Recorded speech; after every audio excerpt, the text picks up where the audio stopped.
Hey everybody, this is Doomhammer with another update. So we have finished week 17, which means we are 1 week away from the playoffs. Let's go break down the games of this week. If any of you are new to this series, basically I play a 32-team franchise, meaning that I control all 32 teams. I play every game as all offense, and so I put the defensive controller on the defensive tackle, and then play the all offense for each game. That includes the regular season, postseason. I handle the free agency, draft, trades, things like that. And I did it from the 2002 to 2003 season. That was the first season I played. And we're in year 13 all the way to the 2014 to 2015 NFL season. So basically it's like an alternate reality of the league. So let's go ahead and see how this week went down. So the Seattle Seahawks were able to triumph over the Rams. We see Matthew Stafford getting the victory 17-14 over Andrew Luck. Then a very tight game here, 14-2 Dolphins ascend to they've been the number one seed all year. They've been the toughest team to play. Kellen Clemens is the backup for the Jets. We have Alex Smith as the main starter for them. He has been injured, and I think, he's returning now for week 18. We'll see if even he decides, if we decide to play him, because I think they've already clinched their spot in the playoffs. Then a surprise upset here. The Buccaneers were able to beat the Philadelphia Eagles 24-22. Then we got the Atlanta Falcons having a very commanding victory over the Panthers, Manning over Flacco. This helps the Falcons better secure their playoff seed. The Patriots, who are outside looking in for the second year in a row, y'all got to let me know if Bill Belichick should be on the hot seat. Brady with 319 yards, he gets the win over the Super Bowl defending champion Cardinals, who are 11-5. Patriots are keeping their playoff hopes alive. However, they're going to need some luck this week 18, because if they win, that's great, but they play the Miami Dolphins, so they have to beat the number one team in the league, and they need, I think, the Raiders to lose. Moving on, we got the Cleveland Browns beating the Bengals, which means if the Browns win and the Bengals lose, the Browns could make the playoffs this season. And that was not what I thought would happen, but Terrell Pryor is making it happen with the Browns over Derek Carr, the rookies' opening season, which, again, Derek Carr has been doing a fantastic job. Actually, I think the Browns could also be a wild card seed, too. I forget which one. I don't know if it's the division that they are in competition for or wild card, but I guess the Bengals have not clinched the playoffs yet, so it's probably that division title. Then the Giants, who've had a mediocre season, were able to beat the Dallas Cowboys, bringing them down to the 7th seed in the playoffs, as opposed to, I think they were like the 5th seed for a while. I think they had suffered like 2 losses here, so they had to slow down their momentum. But Dallas is a playoff team, the Giants are not. Then you got the Minnesota Vikings. Were falling short to the Detroit Lions. If they were able to win this, they might have been able to tie the Detroit Lions at 8-8 for the possible chance of winning the division. But now the Lions are pretty confident they're going to be the NFC North division leaders, as they were last year. Then an utter smackdown of the Chiefs. We got Aaron Rodgers and Arian Foster making it happen. 3 touchdowns for Foster, defeating rookie Blake Bortles, who only threw for 46 yards and 3 interceptions. Got injured. Skelton came in, threw an interception, only 1 pass. They played the injured Bortles the rest of the game. Nothing doing there. Richardson is a top 5, top 6 running back in the league right now with rushing yards. Then the Broncos just trample the New Orleans Saints. Bradford with the victory there. Bradshaw, 3 rushing touchdowns for him over Michael Vick. We'll see if Geno Smith, who went into the game in the 4th quarter because, who cares? He might get the start in week 18 because he might as well, start the young guy. Then we've got the Jaguars falling to the Titans. Jacksonville still pretty much in command of the AFC South here, but they do fall to their division rival. All that really did was make the Titans have a higher draft pick. But 339 yards and 4 touchdowns for Tavares Jackson. Been kind of a solid journeyman quarterback in the league. Then you got the Steelers getting a win over the Raiders. Again, they're too far behind to make a playoff spot, but trying to end more respectably, maybe 8-9 as opposed to 7-10. They do play the Bengals this week, so they could be the reason the Bengals don't make the playoffs and the Browns do. Delaney Walker got 92 yards in that game, so good for him.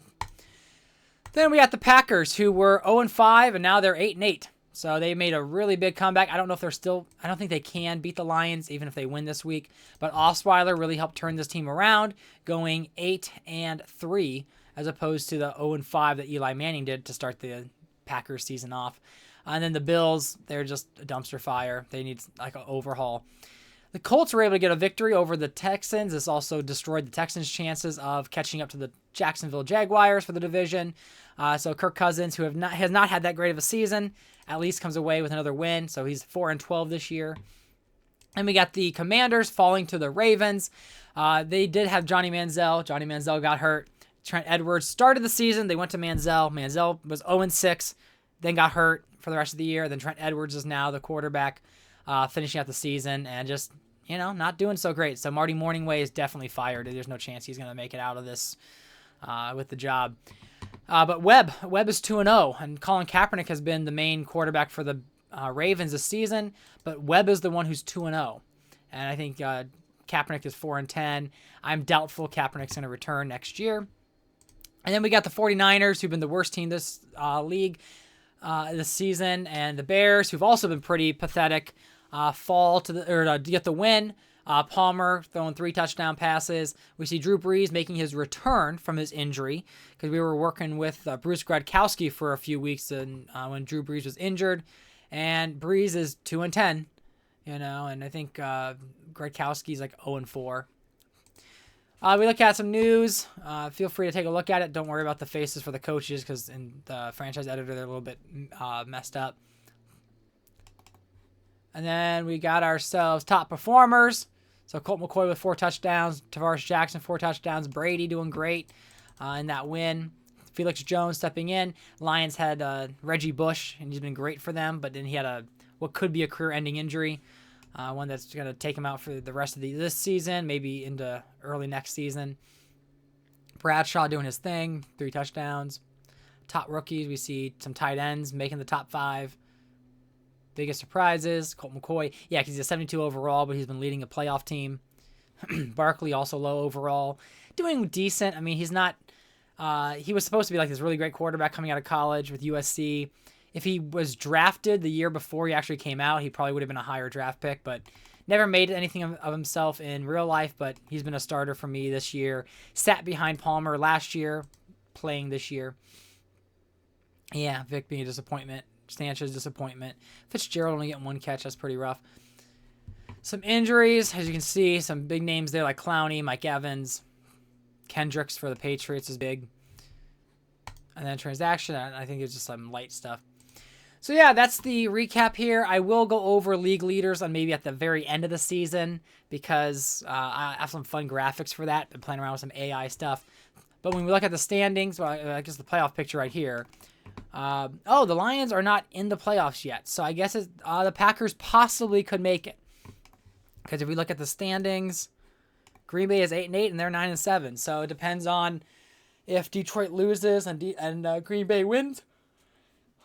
Wow, that's quite a turnaround because I didn't expect that at all. But, I mean, everything else in the NFC is locked in. And then we got the Browns and the Bengals jockeying for the AFC North. We have, I think it's Chargers, Raiders, well, I guess Browns and Patriots all trying to get into the playoffs. Right now it's the Chargers and Raiders who hold those spots. But, yeah, there's a chance that New England or Cleveland, and then maybe Cleveland or Cincinnati, could make the playoffs. Crazy. Super crazy. If we go to the draft order right now, it is the 49ers who are likely getting the first overall selection. Commanders, Saints, Bills, Colts, top 5. And what's so funny about the Packers is that they traded away a lot of their players. They traded away DeMarcus Ware to the Chiefs, and they got that this pick right here, the second round. They traded away LeSean McCoy for a first-round pick to the Jets, and they're picking number 25 here. And then they got rid of Edelman, I think, for the Chargers. I don't know where his pick is. Yeah, the 118th pick here in the 4th round. They traded somebody to the Raiders. I don't remember who. I can look back and see what that transaction was. They traded someone to Pittsburgh, so that was a 5th-round pick. Let's see, if I go to the Packers, do I see their transaction log?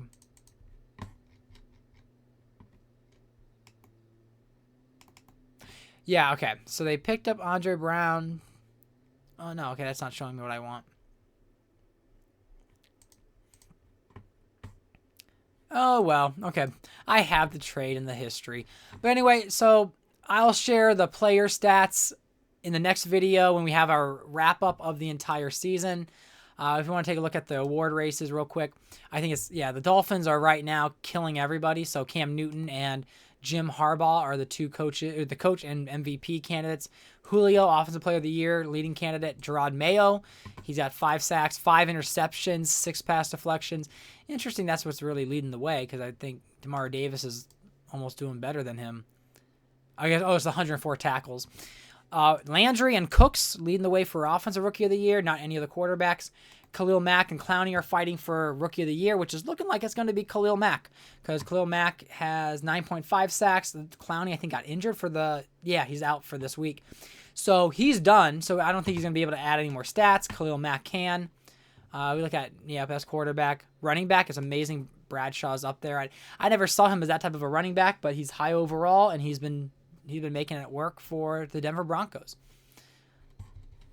So yeah, thanks for watching the video. We'll have our last week update whenever I finish week 18, and then I'll probably share highlights of the playoff game. So before I used to edit every single video, like every week was highlights from each game.